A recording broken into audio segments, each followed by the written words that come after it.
ف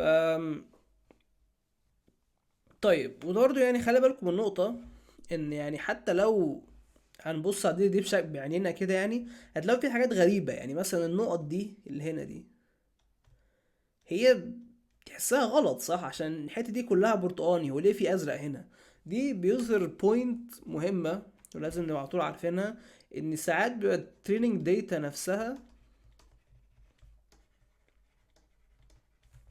incorrect. يعني فيها حاجات، في بوينتس معينة في الداتا اللي انا بترين بيها الموديل اصلا فيها مشاكل.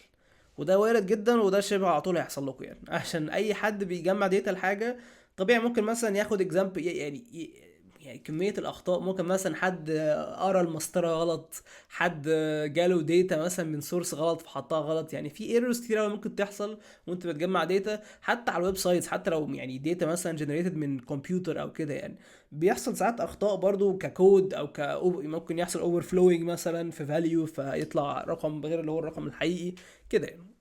على طول وارد يكون في اخطاء في التريننج داتا يعني، ودي اكزامبل للنقطه دي. طيب خلينا نتكلم عن الموديل التاني.